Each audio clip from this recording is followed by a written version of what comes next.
Today, we are talking about the Tampa Stadium situation. Aram went down the rabbit hole. I did not, so I just have a bunch of questions. We're going to do it at the outset. Ronald Acuna Jr. tweeted something he shouldn't have tweeted. We're going to talk about that a little bit. There's not much like unique dialogue to add on that. We're just going to kind of lay out what happened. Couple of interesting debuts. Agustin Ramirez for the Marlins is coming. Logan Henderson looked phenomenal for the Milwaukee Brewers. And then there are four qualified starters in Major League Baseball with a sub-1 ERA. Why have they been so good through the first 4 or 5 starts of the season? We're going to lay all that out. Of course, we're brought to you by BetMGM. Let's jump right into the Tampa Stadium situation because you texted me that you did the dive. How long is the dive? What journalistic outlets did you use for said dive? Just chat GPT. Got it. No, Yeah. no, I have the premium now though, so it's okay. No, I'll actually break that all down. Also, I'm shaking my head. I'm disappointed in you. Tirso Ornelas is called up, and you don't say a word. Uh, Not a word. I did a backflip internally yesterday when I saw that on the flight, but That's Fort Wayne roots for you guys. Like that's your like what are the first like pro teams, right? Second pro team for you, right?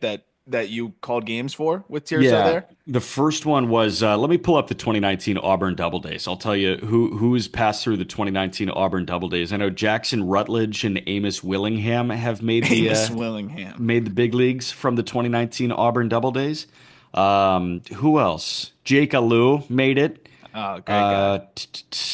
And that's about it. You remember Rhett Wiseman at Vanderbilt? He was on that No. team as well. But yeah, Tirso Ornelas is going to the big leagues. I am excited about that. Should we Add spend some him there. time? Let's Yeah, spend some time on Tirso. yeah, because I actually think he's pretty good. And I'll make my case for why I think Tirso is decent. Like I even invested in a Bowman Chrome auto of his because it was so cheap. I actually think he could surprise some people. But Cool.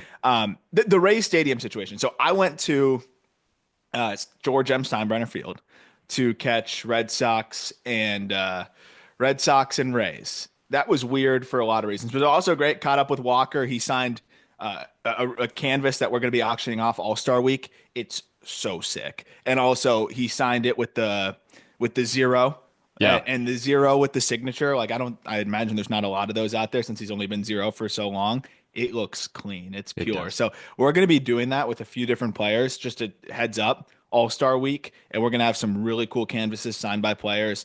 Money goes to either their foundation or the Bueller and Conine Foundation if they don't have a specific one they want to donate it to. So stay tuned. Really excited about that stuff. We'll keep updating you as All-Star Week gets closer. But we'll post a picture of that Walker one because it's really cool. Yeah.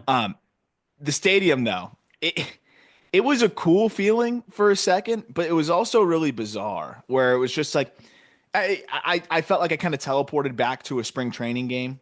And I know like in this circumstance, it's not the same as the A circumstance, which was like very avoidable. Whereas here, I mean, you had a storm It was a that natural destroyed a roof. disaster. Yeah. Yeah. But where I was kind of stuck is like, there's not a lot of urgency to potentially get out of this situation here.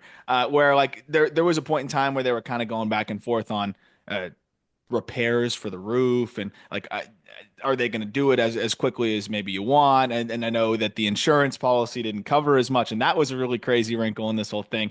So then I started to dive into it because I was so excited and I know Tampa fans were very excited about the original stadium agreement and what could be happening with the Rays and their new ballpark that was agreed upon to. It's supposed to be in St. Pete. They were Yeah. supposed to build out kind of a battery area, retractable roof in St. Pete, and it looked amazing from the rendered images. And it was like overhauling the gas lamp district that like was just totally dead. Like it was a really exciting wrinkle in the whole thing, and they were going to turn this area into just revitalize it. And then when the storm happened, you end up having a situation here where the construction gets delayed for about a year at least. And with delays, it's going to be more expensive, right? You got to pay for more workers to hang around. Materials may get more expensive. There's so many other wrinkles that can, be involved there. So because it became more expensive, their initial agreement now fell through because the city or the county and the Rays couldn't agree upon the adjusted cost and how they were going to split that and work within that.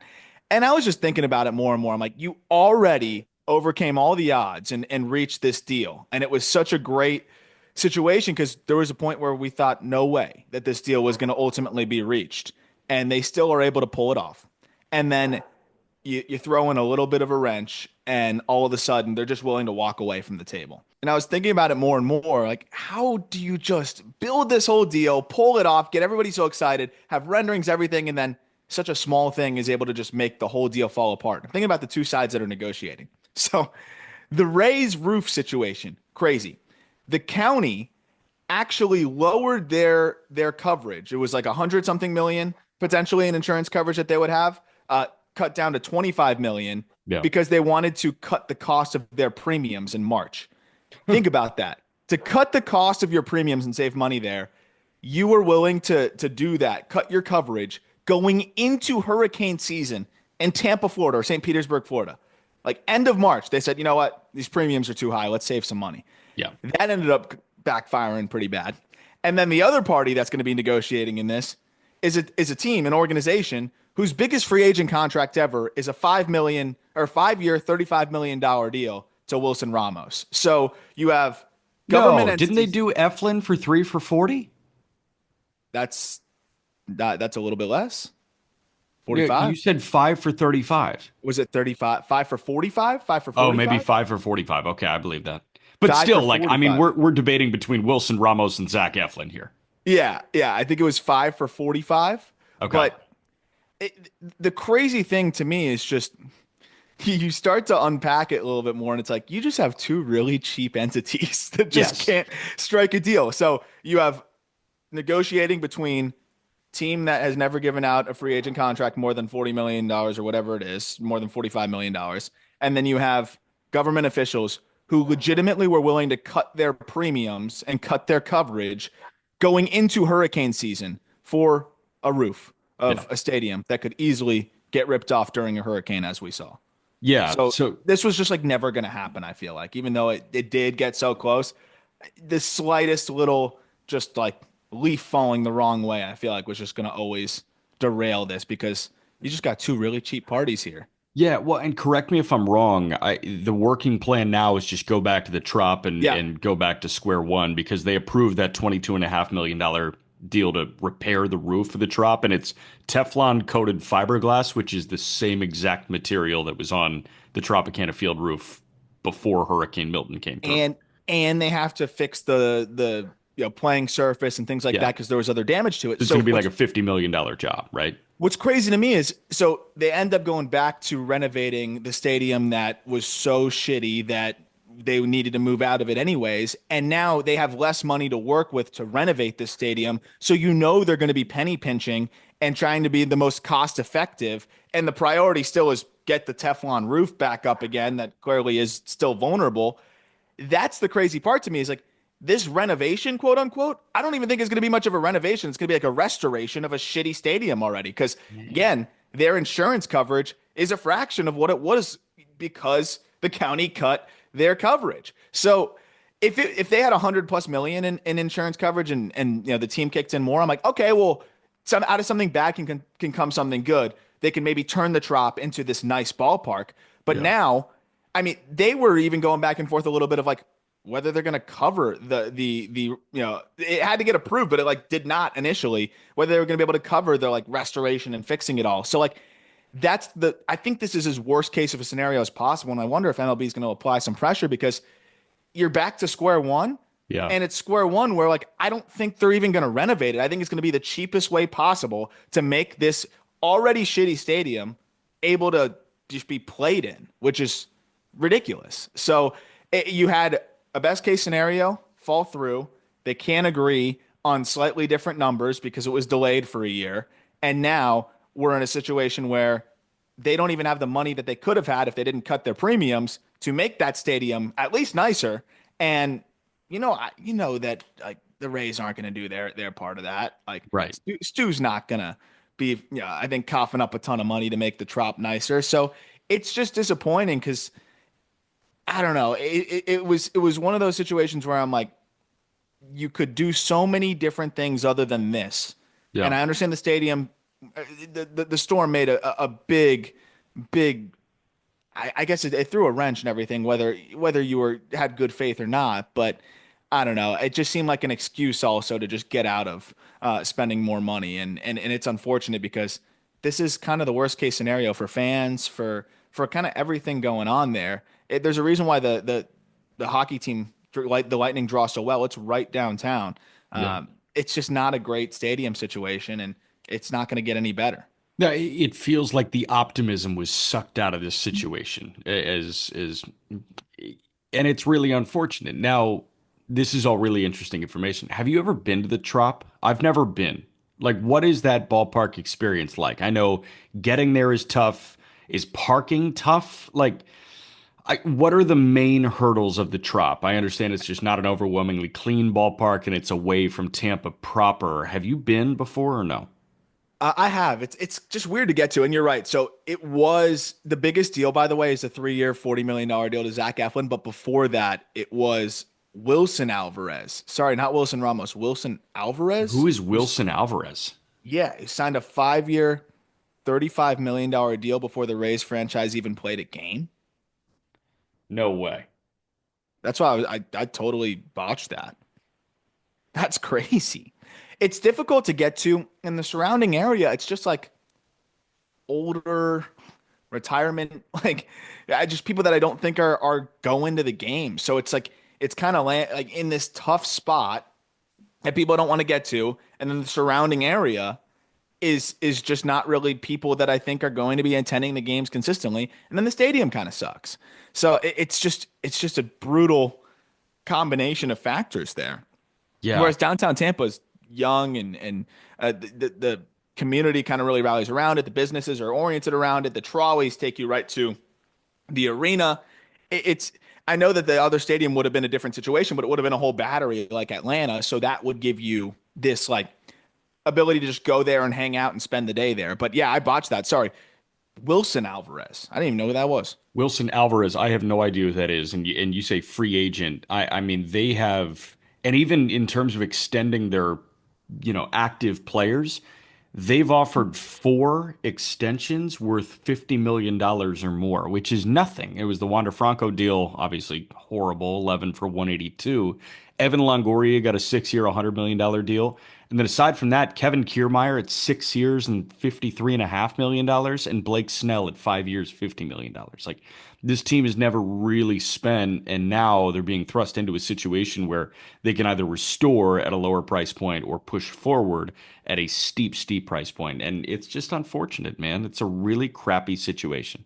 Stu Sternberg. I think there's just gonna be a lot more pressure on him to sell, and I think just the fact that they were willing to like accept the Steinbrenner situation and just the way that that's all like set up is really bizarre too. But again, I think that's more just tough circumstances.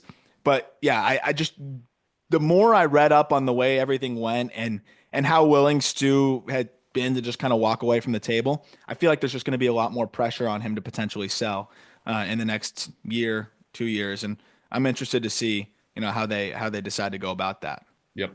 All right. You want to get to Acuna? Yeah.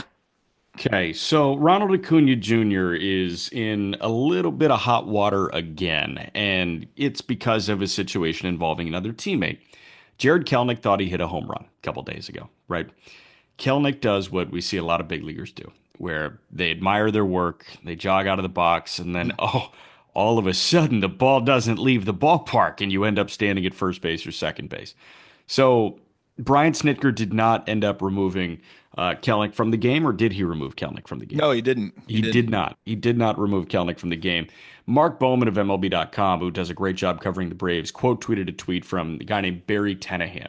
Um, the quote or the original tweet was tagging Mark Bowman. I missed Snit's comment on Kelnick's lack of hustle and getting thrown out at second last night. It was a single. He tried to stretch it into a double after jogging out of the box. He got caught at second base. Bowman says he protected Kelnick by replying, "Was I supposed to?" when asked if he had said anything to Kelnick. He certainly could have said something, seeing how Kelnick's home run trot put him on the dugout side of the first base coaching box when the ball hit the wall. Ronald Acuna Jr. then took to Twitter and said, in a reply to the Braves beat writer, if it were me, they would take me out of the game. Sometimes you got to appreciate a good situation. And Ronnie on a couple of occasions, has not appreciated a good situation. Ronald Acuna Jr. is one of the best players that we've seen in recent memory, not just in Major League Baseball currently. This guy has the first 40-70 season in Major League Baseball history. But the rift with Freddie Freeman, and now going to social media, like trying to pretty much throw Brian Snitker under the bus, one of the most well-respected managers in Major League Baseball. Sometimes you got to stay out of your own way, and it feels Yeah. like Ronnie at points struggles to stay out of his own way. Well, and people are going to say, but he's right. He is right. He He is absolutely right. is right. And honestly, I don't understand how, because it was worse than some of the things, like the times that Ronnie didn't hustle, because Kelnick got thrown out at second. So Yeah. usually guys will just stay on first, and it's like, okay, well, you should have been on second, but you're on first. That's the other part, is like, how do you just kind of miss that and not make a deal out of it? Like, Kelnick had to jog back into the dugout. That's where you pull him aside, like immediately or right after. That's when you ream him. And frankly, Jared Kelnick is not in a place where he should be staying in a game. Hitting 180. Yeah. Like He's not in a place where he should be. Verdugo's taking ABs away from him. He's not a place where he should be pimping home runs like that. Yeah. Like, unless it's 480 feet. Like, congrats. You're inching closer to the Mendoza line. I don't understand that. So I hear Acuna, and I think it would be a very fair thing to vocalize privately. Yeah. But No, I mean, tell your wife, tell teammates. tell the team, talk to Snit. You could pull Snit aside and talk to him about that. Like, that's something that could easily be discussed. He could have a clubhouse meeting if he wanted to, and it's fine. He's Ronald Acuna. Like, and it would be fair. But to do it on Twitter, like, that when the team is struggling and they're finally, like, we were talking about in the roundup, like, they sweep and it doesn't even feel like a sweep because there's just this whole sideshow that you got going on. And they finally play some decent ball, and you're just kind of throwing this shade and distracting from maybe the team finally starting to show some life. I think that's part of the problem, and I think that's a clubhouse I'd love to just see what the inside is like at this point. And I wonder if it's just an issue in a vacuum, or if Snit is starting to lose these guys. But you wouldn't know because Acuna has been hurt, so like he's not even really part of the team right now. It's interesting, but it just was not what you want to do if you're Ronald Acuna Jr., who's getting closer to coming back too. It's like you're about to be back. Yeah. Why would you do that? And I would personally doubt, just because of the kind of credibility that Brian Snitker has built up over the course of managing the Atlanta Braves, I would kind of doubt that he's losing the clubhouse in any form or fashion. Like a guy like Austin Riley, a guy like Matt Olson, a guy like Marcell Ozuna, they're going to look at Brian Snitker and say, you managed us to a World Series 3 years ago, 4 years ago. We are one of the best teams in Major League Baseball every single year, and we've got a guy that more than really any other manager in baseball stays out of our way in Brian Snitker. This guy is finger on the pulse of the clubhouse. He is old school, and he respects the job that his players do.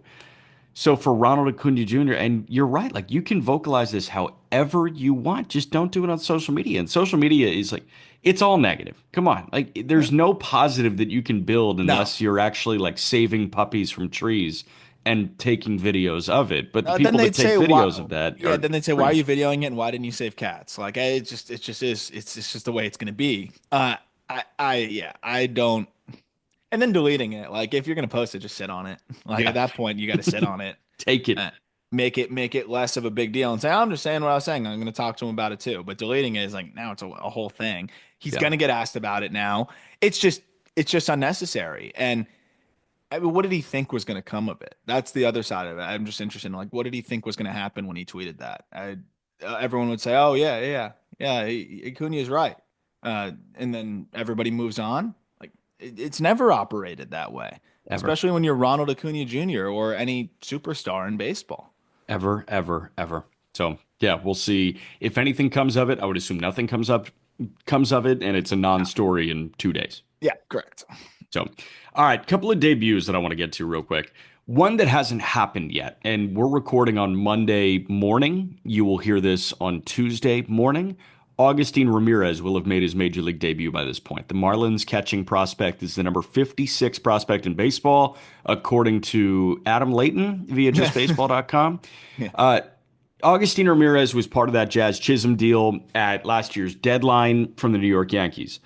Agustin Ramirez last year, between AA and AAA, 126 games, he hit 267 with an 845 OPS, slugged 490, 25 homers, drove in 93, and he was 22 for 24 in the stolen base department as a catcher. Yeah. This year with Jacksonville, 19 games, he's hitting 250 with a 790 OPS, 10 extra base hits in 19 games, 5 for 5 in the stolen base department. This guy is one of the best offensive catchers in minor league baseball. The question was, defensively, how are you going to improve? They have been thrusted into a situation the Marlins have at the major league level where they needed catching help, right? You had Nick Fortes go down with an oblique issue. Rob Brantley just got hurt. He was dealing with shoulder soreness. So Brantley hits the shelf. It's not that their hand was forced, but now made sense for Agustin Ramirez to Yeah. get to the big leagues. And now this chapter starts. It's really exciting stuff. Very. And yeah, you could probably argue maybe he needed another month or two, like just to maybe hit a hot streak and come in and refine the defense a little bit more. But once Brantley when he was banged up, it's like, what are you going to just go sign a journeyman off the streets? At that point, it's like, okay, let's see what Augustine can do. And if he gets off to a slow start at the big league level, that's fine. Let's just have this last, few ticks of development at the highest level. And I'm excited to see what the defense looks like. I think with him, that's been the big conversation. People have been very quick to move him off of the position. And I always have pushed back on that. Is he going to be a great defender? Probably not, but he's clearly a good athlete, and I wouldn't completely rule it out. The arm is a little bit limiting in terms of being able to cut the run game down, but the blocking has gotten so much better. The receiving is the way where I really think he can be. And I've always said it, like if he's a 40 grade defender, the bat is so good that he'll be fine. And through receiving and blocking, I think he can absolutely be that. And then you think about the offensive upside here. This is a guy that could hit close to 30 home runs. He's not going to sell out for the lift the same way. It's more of a line drive path of a swing. And that's why he just torches balls to all fields. But this is a dude that hits the ball as hard as anybody in minor league baseball. Like he's in the top 5% in terms of batted ball data. And even through 19 games so far, he has 18 batted balls north of 100 miles per hour. I mean, he will hit the ball 112, 113 miles per hour. And we saw last year, like he's in his age 22 season, putting up huge numbers across multiple levels and continuing it into AAA. So the big thing for him is just being able to consistently hit those secondary pitches in the air, and he's improved upon that early this year, and then the defense as well. But I mean, you go from a defensive-minded catcher in Nick Fortes and a journeyman in Brantley to now plugging in a guy that, yeah, there might be some growing pains, but you can also dream on 25 homers. So just the upside at the catching position, the Marlins haven't seen that in, man, I since JT, really. Yeah. Well, and man, like Joe Mack is hitting the ground running again in Double A right now, so he looks like a legit catching prospect moving forward. And oh, by the way, the Rule 5 pick that's actually in the big leagues right now, Liam Hicks, 14 games in April, he's hitting 290 with a 785 OPS. Like, I mean, they all of a sudden have some serious catching promise from three guys right now, and that's not accounting for the established big league catcher in Fortes. So, Yeah. Augustine, I am curious, do you feel like there's any sort of blip in the radar that he could hit? He feels like a guy that's going to come up and just hit immediately. He has that feeling. He was good in spring training. Yeah, I think there'll be some, just welcome to the big league ABs for Sure. him. He takes some big hacks and like he may need to just like recalibrate a little bit. Fastballs have been speeding him up a bit this year, and I do think that's because he's had the intent to improve against secondaries. So yeah, like a few tough arms, there could be some ugly games, and people are going to be like, "Oh no." But I think he's going to be productive out of the gate pretty quickly because he hits the ball so hard. He's going to get his, and it's going to be fun. Like this is a Marlins team that suffered a tough blow, losing Conine, and to be able to bring up Ronnie Simon, who I think could be fun, Sanoha, then being able to rise to the occasion on Sunday. Bringing the game of his life. And Yeah, Sonoha, we've talked about Javier Sonoha is a legit like big league utility piece, he just super doesn't utility strike piece. out. So, for a team that is going through a tough stretch, this could be galvanizing there to bring up an exciting young catcher who, has big time power potential. And the Marlins lineup right now needs power. Like that's the one thing. They've been putting together good ABs, but they're not hitting a lot of homers. This is a guy that can hit you some homers. They got a guy with some ample power. Okay, we're going to get to another debut in a moment. Before that, quick break. Okay, the other debut that I want to talk about, actually, we added Tirso Ornelas after this guy, but the pitching debut that I want to talk about is Logan Henderson of the Milwaukee Brewers. And Logan Henderson is a guy that I'm sure a lot of people don't really know who he is. He's not on any top 100 list, but Logan Henderson last year was really good in the minor leagues. And he made his debut on Sunday against the A's at home in Milwaukee. And the Brewers right-hander, 6 innings, 3 hits, 1 run on a solo homer. He walked one and struck out 9. 83 pitches, 53 for strikes. And for Logan Henderson, this comes off of a season where he was phenomenal in the minor leagues. In 2024, 81 and a third innings between high A, double A, and triple A, 2 starts in Wisconsin, 9 starts in Biloxi, 6 starts in Nashville, 81 and a third innings at a 3.32 ERA. He struck out 104 and walked 15 in 81 and a third innings. He has a gross changeup, and the fastball is good enough. Like the Brewers have another one here in Logan Henderson. The fastball is crazy because you look at velocity, it's 92.5, but this is the Tobias Myers effect here. But even more unique, I think, in some ways. It's not quite as lively maybe at points, but it's a 5'1" release height. And he's getting 17 and a half inches of vert in that first big league start. So like, I mean, that is so far beyond average. Like that's plus carry. And that's why he's been able to have the success because then you have the changeup going off of that. Yeah. And that changeup gets 18 inches of horizontal. So in terms of total separation, I would say he's probably in the top 1 to 2% in baseball, so definitely in the minor leagues, in terms of total separation from four seamer to changeup. So that's vertically and horizontally to where it's just a completely different pitch. Where I think the average is around like 12 inches of total separation, maybe a little bit more. He's getting 13 vertically and then another 8 horizontally. I mean, getting 20 plus inches of separation off of a fastball that speeds hitters up. Like he historically has had good command, as you alluded to. For whatever reason, he walked 3 in the first AAA start this year, 5 in the second in his third AAA start, and then just I think he realized like I'm not going to beat myself in this big league debut. If these guys can get to my fastball, so be it. He Yeah. attacked them, and they could not get to his fastball, and that's a good A's lineup. So that's the really encouraging thing. I was just worried if he was going to nibble. He's not. If he's got that in zone confidence with the fastball, yeah, it's going to be 90% fastball and changeup. He'll sprinkle in a cutter. And so you can maybe game plan for him a little bit in that regard, but he could be a great 5 and dive guy for them with the fastball and changeup. I absolutely think he can. And when we look at the Brewers pitching promise, I mean, we were talking about the guys that were on the active roster, and then we were talking about Mizorowski on the heels of that. We were talking about Gasser coming back from Tommy John. We were talking about DL Hall working his way back. Like, I mean, we weren't factoring in Logan Henderson. We weren't factoring in Carlos Rodriguez. And I don't think those two should be in the same conversation. Rodriguez probably had the more notable prospect intrigue last year. But what Henderson did in 2024, I think not only put him ahead of Carlos Rodriguez, put him ahead of a lot of guys around minor league baseball. Yeah. That's one of those guys that you watch in AAA and you say, you might be too good for this level. Let's see what you can do with the next one.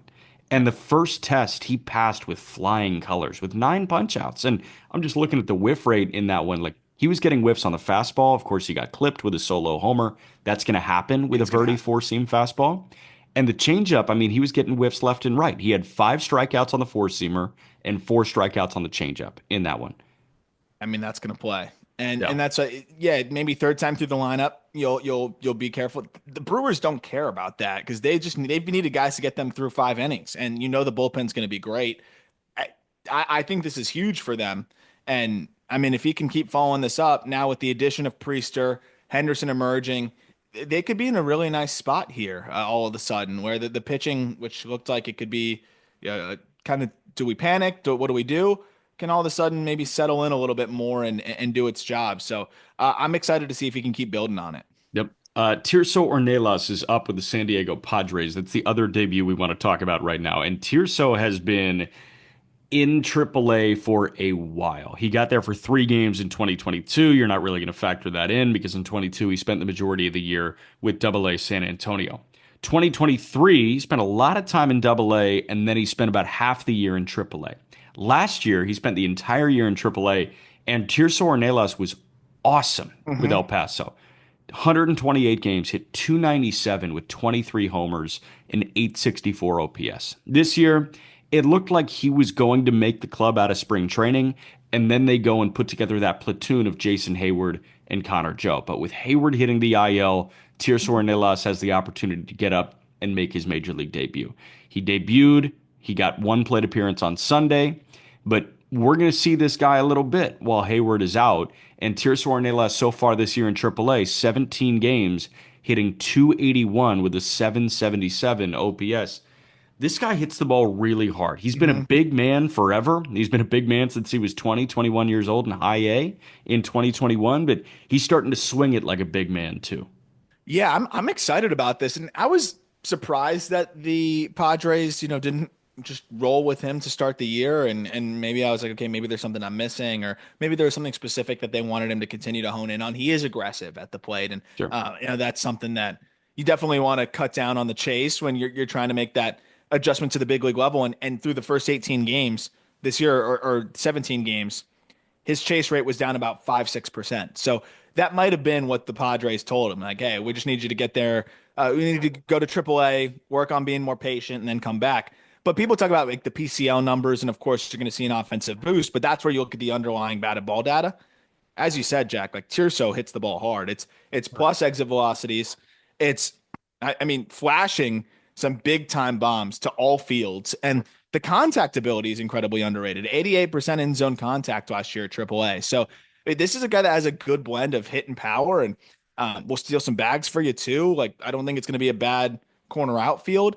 He's a good piece for them that, I think you can dream on an above average regular, but at the very least, I think he can fill in and, help anchor that bottom of the lineup. Yeah, he might have to get his feet wet a little bit, but if the approach adjustments hold up, I think he's a really nice piece to add for them. So I want to ask you, like, what do the hurdles look like when he gets to Major League Baseball? Because obviously, you mentioned he's kind of a free swinger, a little bit more so than your typical prospect that comes up. Is it chase or is it putting the ball on the ground? Because he does Both. put the ball on the ground. Okay, both. Yeah, both things he's improved in the early going this year, though. But I would say both. Like last year, it was high chase and pretty high ground ball rate. This year, cuts the chase and the ground ball rate's the lowest it's been for him. So I think that's why they sent him there, and Yeah, hopefully he can maintain that. But sometimes you regress a bit as you're challenged, and then you got to recalibrate. So I yeah, would say that's probably the thing, is it's going to be on the ground a little bit too much and maybe, a little too aggressive. I have more confidence in the patience, maybe translating. It could be difficult right out of the gate to keep elevating as you've just started to make that adjustment. But man, if he's hitting the ball hard on the ground and yeah. motoring and putting together good ABs, like he doesn't need to fill the Jurickson Profar void. Like that ship Sure. had already sailed. He just needs to fill the Jason Hayward void. So Right. I think he can be a league average bat. So, in summary, you think this is more than just a cup of coffee. You think that he can be there for a while. If he plays the way he's capable of, yeah. I do know it's the Padres, so if he struggles, like they'll say, go back and get it right, and we got somebody else we're going to plug in there. But I think he's more than capable of grabbing that spot and not giving it up. It's just, you know how it is, dude. It's just so much of his timing. Are you hot when you get your chance? We talk about it with Mervis and the Cubs, like very brief chance, doesn't get it. Now with the Marlins, more runway, and we're seeing him perform. Big time. All right. Last thing that I want to do today. There are 4 qualified starters in Major League Baseball with a sub-1 ERA. And I want to walk through all 4 and just kind of lay out why these guys are pitching the way that they're pitching. And we'll work backwards. Yoshinobu Yamamoto has a 0.93 ERA through 5 starts. Okay. Kodai Senga has a 0.79 ERA through 4 starts. Chris Bassett has a 0.77 ERA through 4 starts, and Tyler Mahle through 5 starts is your major league qualified ERA leader at 0.68. That's 2 runs in 26 and two-thirds innings. Obviously, ERA has some luck involved, but these guys have been pitching their tails off so far this year. So I want to give them their moment in the sun. Yoshinobu Yamamoto is going to get a billion more moments in the sun than just now. But this guy is throwing like one of the best pitchers in baseball. You told us this was going to happen last year, and it has happened. He started in South Korea last year about a week and a half before anybody else played a game that mattered, and he got blown up. But since then, Yamamoto's ERA in his career is in the very, very low twos. And this guy, watching him throw in Texas against DeGrom, number one, that was the game of the weekend. I loved watching that. Number two, the way that this guy mixes and matches and looks so controlled on the mound is addicting to watch. Yeah. Like, I'm going to watch every single one of his starts. And if I can't catch it in real time, I'm watching the condensed game because this guy puts the ball wherever he wants. He doesn't break a sweat, and he's pitching at the peak of his powers right now. It seems like he's adjusting to the ball, right? Like I do think that's a big part of it too. Is just it's a different baseball. You throw so many different offerings, very field-oriented offerings, especially with the splitter.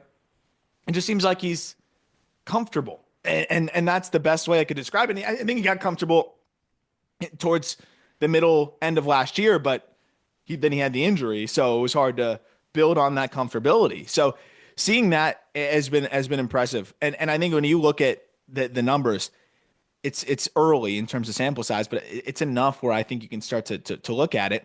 He's getting an extra inch of vert on the fastball. Wow. That tells me it's rolling off his fingers a little bit better. The feel for the splitter has been much better. He's killing another like inch on the splitter, and he's getting another 3 inches of horizontal on that pitch. And then you look at the pitch usage. Last year, he started to mix in that sweeper. Not often, but just enough to keep you honest if you're a right-handed hitter. And then he's also got that cutter. And you mentioned the assortment of pitches and a two-seamer that he'll mix in.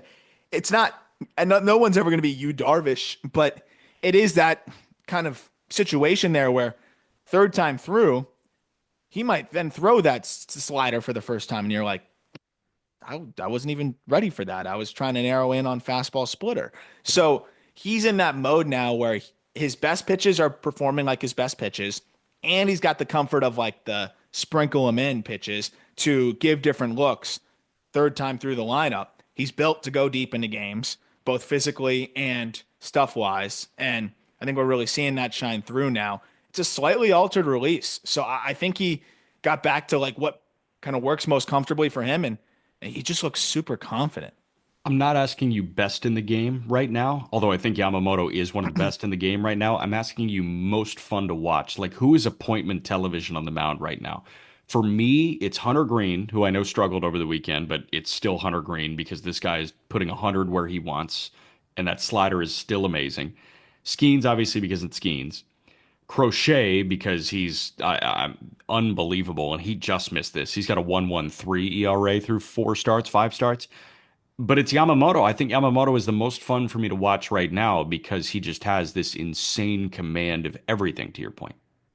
Yamamoto for sure, and then Wheeler. Wheeler, And I know yeah. you just watched him. Like Wheeler is fun for me because I like to sit there and think, okay, like what would my approach be to try to narrow in on this guy, and then watch him completely just undress what my approach would have been. Like he sets up so ridiculously well that like there's nothing you can do. Okay, he's going hard fastballs up and cutters in. I'm going to try to get the barrel out and cheat forward. Boom, he's going to hit you with that disgusting split going the other way. Or he's going to backdoor you with a breaking ball that you can't pull the trigger physically. Or you start setting your sights that way. Advantage count. I'm going to cheat for a fastball, but because he gets such ridiculous extension. And then he throws a cutter that starts on the inner third and ends up finishing on your hands. There's nothing you can do. He erase hitters counts and he puts you away when he's ahead. So Wheeler is like listen, he's really well enjoyed over the course of an at bat, but I think Wheeler is best enjoyed over the course of an inning, where you just watch how this guy changes his identity hitter by hitter by hitter. And that's the thing that jumped out to me. He was one shy of his career high at 13 punch outs on Friday against the Marlins. And I watched him attack guys like Kyle Stowers, blue zone at the top of the zone, right? Like that guy has struggled with elevated fastballs, and he's put in a lot of work to mitigate that. But at a certain point, Wheeler's fastball upstairs is better than pretty much everybody else's fastball upstairs. Yeah. So I watched him go 96, 96, 96, high and tight 3 times, and then it's ball game. And then after that, like a hitter later, he goes fastball high and tight, splitter low and away, backdoor curveball. And I'm like, there's nothing you can do. There's nothing you can do. So he was putting together like 10, 15 pitch sequences that were breaking my brain because every single one was executed perfectly. And it makes a lot of sense when you're doing it. Like if you're playing MLB The Show in your mind, it's like, yeah, that's what I would do. But obviously it's really hard for a human being to like feel that off the fingertips perfectly every time. Wheeler is that level of perfect execution.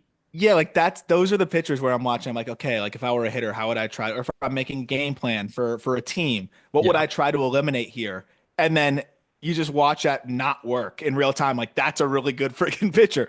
But Yoshi's in that same boat right now with the way he's executing in the Arsenal. And I'll say, like, that probably one of my favorite dives I've ever done is all the Yoshinobu Yamamoto content, whether it was Yeah. the piece or the video.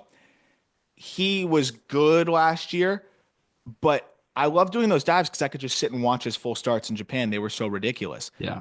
This is the closest it's looked to that, where it's like I could just sit back and watch him just dominate and pick hitters apart. And he Yeah. can just get you out in so many different ways. Maybe the most underrated aspect, too, of what Yoshi's doing, 63% ground ball rate so Wow. far this year. Wow. So if he's not striking you out, which he is, 35% strikeout rate, if you're putting the ball in play, it's on the ground.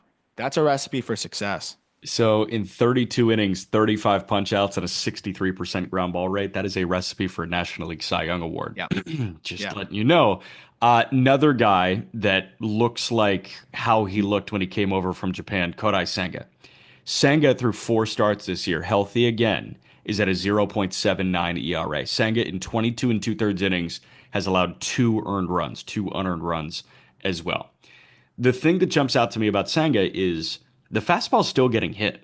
The fastball's 95 miles an hour, small sample, but Kodai Senga against four-seamers, opponents are 9 for 29. Like that's 310, and they have 4 doubles and a homer. They have 5 extra base hits against it.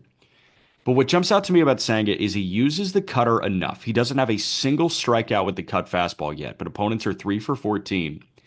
And he's using the cutter to get guys off of his forkball. And you could know that that ghost fork is coming, and there's nothing you can do about it. Yep. That ghost fork, opponents are 3 for 25 with 14 strikeouts against it. And as weird as it sounds, the thing that jumps out to me is the heat map of where he's putting the forkball. He has the feel for the ghost fork right now that I don't know if he had when he threw to a sub-3 ERA in his rookie year. He's putting that thing exactly where he wants it, and that is low and in on right-handed hitters. That's It's perfect. amazing. You mentioned it's coming with 2 strikes to righties. He's throwing it 56% of the time, and to lefties, he's throwing it 63% of the time. Yeah. When he's ahead against lefties, he's throwing it nearly 60% of the time still too. But it's not 100. So it's enough with it being in the back of your mind. And I'm sure, Stearns and Co. and the entire Mets, overhauled just pitching lab development. Like they probably put their minds together and said, what's the most that Senga can throw this thing without it diminishing its effectiveness? And I think it's right there. Yeah. So he has this ridiculous like 80 grade pitch, and he's using it to the maximum amount without compromising it by throwing it too much. And it's just, he found that sweet spot. Because you're right, that cutter, you got to respect it. And he's going to throw it in those even counts, and it's going to take you off the fastball. And when it's 95 still, yeah, it's getting hit all right, but he's getting plenty of strikes via the foul ball or, just taking strikes and things like that. So it's just able to keep hitters just honest enough. And he'll still mix in, like, and that's what I like about, a lot of these pitchers that are coming over, like you're seeing more diversity of arsenal where even if the pitches aren't great, keeps you honest. Like he'll sprinkle in a sweeper here and there, and he'll sprinkle in a slow curve to steal a strike. Like it's just little things like that can make a bit of a difference. But I agree with you. I think that cutter is absolutely massive, and he's throwing it 20% of the time. Like Yeah. it's a perfect amount to keep these hitters honest. If he was four seam and forkball, I think you could start to, and it's really hard to pick up that fork out of the hands because it is like a heightened splitter. I saw people calling Roki Sasaki split a forkball now too because it Yeah, doesn't it's a spin very splitter. much. It's a splitter. Justin Martinez, like watching Martinez kind of work the splitter off the fastball. By the way, I'm drunk on that guy's Kool-Aid. Like Yeah. I'm all the way in on Justin Martinez being the He's best closer in baseball. unbelievable. He's unbelievable. He's throwing a 90-mile-an-hour knuckleball. Like watching the RPMs go from like 103 to a 600 RPM splitter, it's hard to fathom. But I say all that because if you become a two-pitch guy like that, you can start to acknowledge when you see just maybe a little pop off the fingertips. Okay, Hmm. shut it down. Don't swing. Don't swing. You need something to break that taste just enough. And when Yep. Sasaki gets that slider to a point where you have to respect it a little bit, that's when Sasaki can become great in Major Yeah. League Baseball. And we're seeing Senga become great in Major League Baseball because guys are respecting the cutter just enough. Yep. Yep. And it changes your sights too, because instead of just working vertically, where yeah, I mean, if Senga dots fastballs at the bottom of the zone, he's going to freeze you. But you're challenging him to then dot fastballs at the bottom of the zone, and that's not who he is. He's not going to drill spots like that. So hitters are able to kind of bring him up a bit. But now you got to worry about East West a little bit with that cutter as well. That's just enough. So it's cool seeing him find that. And he's so meticulous. Like seeing him, the way he goes about his work. And like he's even like practicing his delivery in the dugout and like when he's walking around. Like there's intent to be perfect. And, you're never going to be perfect. But I mean, if Sanga's throwing like this, we were talking about it in the weekend roundup. Holmes is starting to settle in. These Mets starters, like on paper, it didn't look good, but you had to know it was going to be better than expected. And I think it's even been better than that. Yep. Two more guys, Chris Bassett, Tyler Malley. Start with Bassett. This is not just gritty. Chris Bassett, through four starts, not only has a 0.77 ERA, 23 in the third innings, two earned runs. He's walked just five. He struck out 31. Look at Bassett, man. Strikeout artist. Bassett is doing it by giving you a migraine in the batter's box. You have no clue what's coming. He's going to the sinker 40% of the time. The sinker's been awesome. Like Yep. opponents are 6 for 33 against the sinker with 10 punch outs. They're not slugging against it. They're not hitting at a high average against it. But he rips a cutter about 20% of the time. Opponents are 1 for 16 with 11 strikeouts. And if I'm not mistaken, it's not like that cutter is awesome stuff wise. It's just different than the rest of the arsenal. So guys are like, oh shit, what is that? And then all of a sudden they're punching out. Sinker, cutter, curveball, splitter, sweeper, four seamer. You got to be ready for literally all of them at all times. And he's just winning the guessing game right now.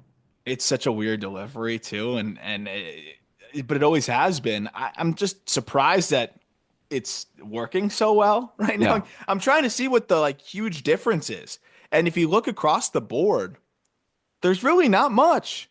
Like it's very similar when you look at the numbers across the board and the pitch usage. It's not much different at all. The only shift I really see is he's throwing that splitter a little bit more than he was before. So it must just be execution, and that's the side of it. But also that like glove flying at you, then the arm kind of whipping around late. Oh, It's just a tough look if you're a hitter. And he's a little bit more horizontal with his release now, so I think that is allowing him to get a little bit more run to the arm side, and a little bit more sweep. So those are the two things I'm seeing that are different. He's getting about 3 more inches on the sweeper. He's getting a little bit more on the change or the splitter, that is, as well, of horizontal action. And I just think that release being a bit more horizontal with the arm action being so long just seems to be throwing hitters off just a bit. But yeah, it's this kitchen sink, get ground balls, make you uncomfortable, and it's working. And it's part of the reason why I think the Blue Jays have been all right out of the gate. And I mean, their pitching staff has been above average so far, and he's a big reason why. how sustainable is it? Scale of 1 to 10. Define sustainable. Um, could Bassett give you a 3 ERA this year? Oh man. I mean, He's striking out 33% of batters so far. I don't know if I'm fully buying it yet, though. I would, I think he could give you a mid threes. How many more starts to buy it? How many more? I think he's going through a tremendous feel, and I think that all stems from the sinker. I think he has the sinker and the cutter, the feel off his fingertips, the feel for how his body's moving right now, and he's just riding a high. Yeah, I mean it, and the different speeds too, right? You get the sinker at 91, you got the cutter at 88, the slow curve at 71, the splitter at 84, the sweeper at 73.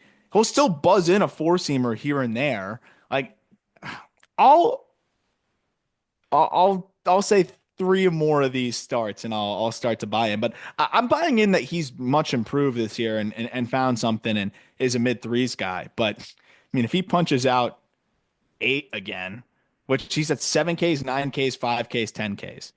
Yeah, then you might have to buy in. By the way, last outing, fastball average 92.4.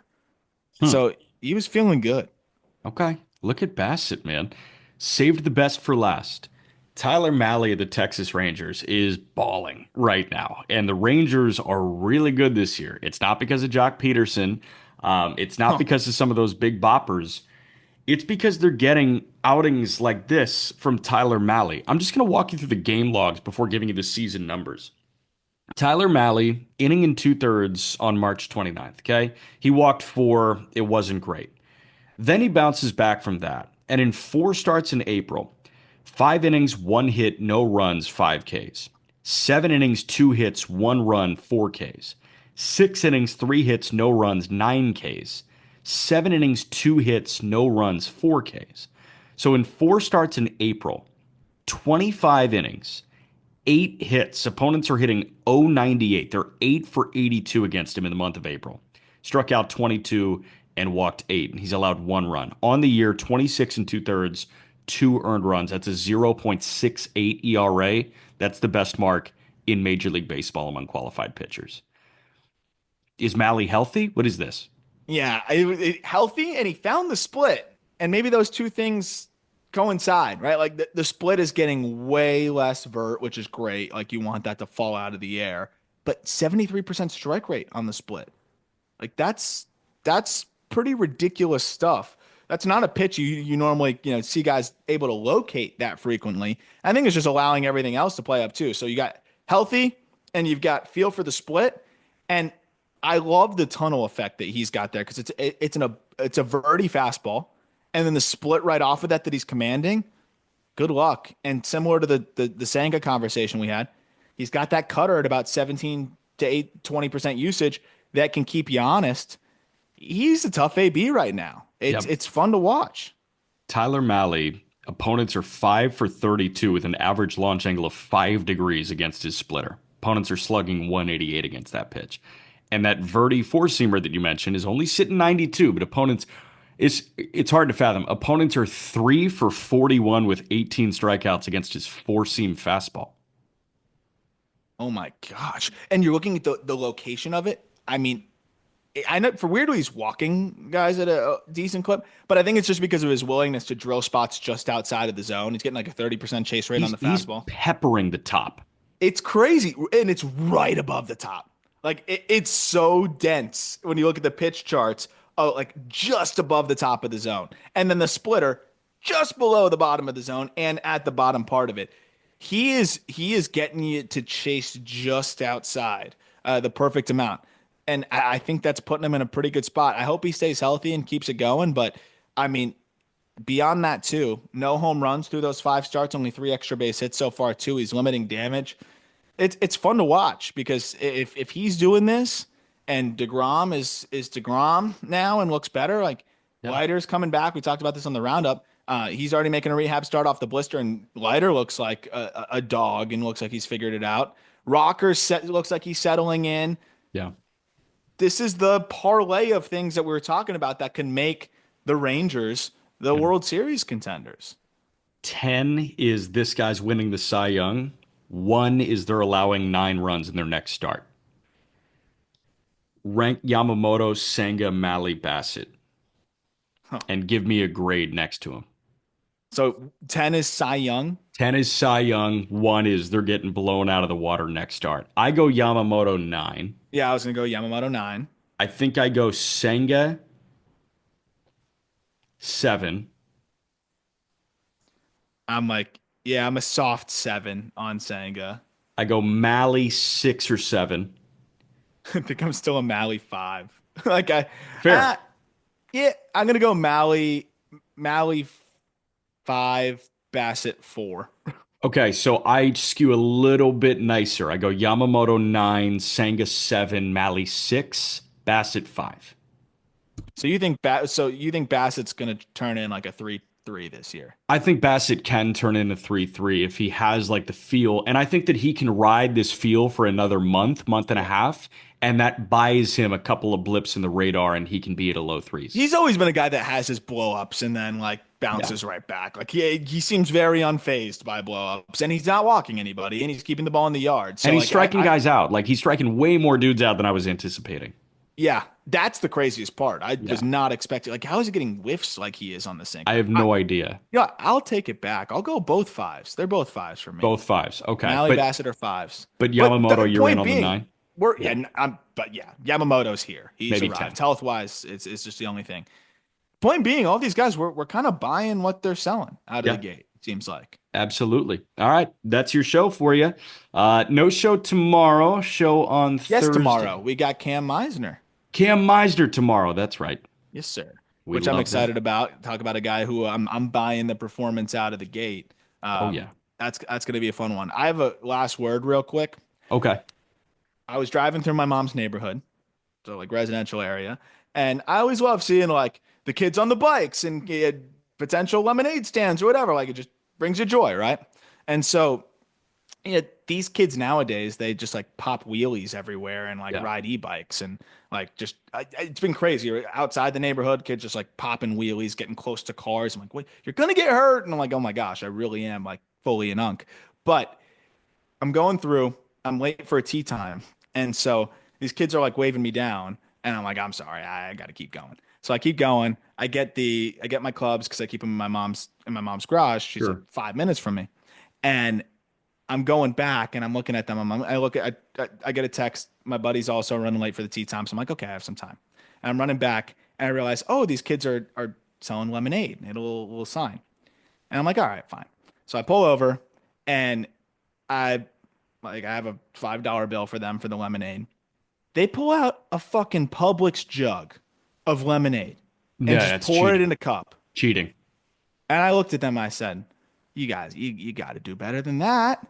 Like we used to have a stand. We'd squeeze the actual lemonade. You put it in a pitcher, and you sit there. They just had their bike sitting on the ground, standing on the side of the neighborhood road, just waving people down so that they can pour Publix jug of lemonade in there. Just is that a sign of the next phase of kids? Is that what we're doing here? Like we're not even fully doing the lemonade stands. Guess what? I asked them what it's going towards. E-bike. Um, the other thing though that was really funny is you guys got to fake it better. I'm just like, get some lemons, just cut them up and put them out there and hide the jug. And they're like, oh yeah, like we're kind of wondering why no one was stopping. I'm like, yeah, Publix is across the street. Because it's lazy, bro. I don't want a warm jug of lemonade. So I don't know. Like I've just been a little bit like, see, I've never felt older, and I feel like I'm reaching that point now where it's like, oh, these next generation of kids, they don't get it. Like I think I'm starting to understand like the old vets in baseball that just are like bothered by everything. I think so. And like I'm happy to support the kids. I hope they got their e-bike, but just squeeze a couple lemons. But like pedal like a normal kid. Like Yeah, that too. Actually Yeah, why don't pedal you your actually bike. pedal? Actually pedal. Yeah, so I absolutely got ripped off. They're like, That's "Oh, okay. well, it's good." I'm like, "Yeah, of course." Yeah, it's Publix. Yeah, it's Publix, mass and produced. Of course it's awesome. It passes all these quality tests. yeah, 40 grams of sugar and whatever. Just so, yeah, That's they got me. unfortunate. They got me. I think the jug was probably $5. Probably. No, I mean the ROI for them is crazy. I really I'm with you there. I think that's just lazy. And I worry, like, is the next generation lazy? Are they meaner? I don't think it's mean. I think it just comes from a place of laziness and it comes from a place of, oh, we could just buy this. So let's just Yeah. sell it for profit. And Yeah. listen, like that's kind I, of how the world works, kids. Good I job. I saw. I hope these kids aren't getting served finance TikToks because that might be like, oh, you want to make money quick? Like when I was a kid, I just bought a lemonade. I bought a pitcher of lemonade, $5. You sell it, and like that's what I'm kind of worried about. I'm But a little nervous. yeah, no, that was humbling though because they totally got a good deal on me. But yeah, that's all I got.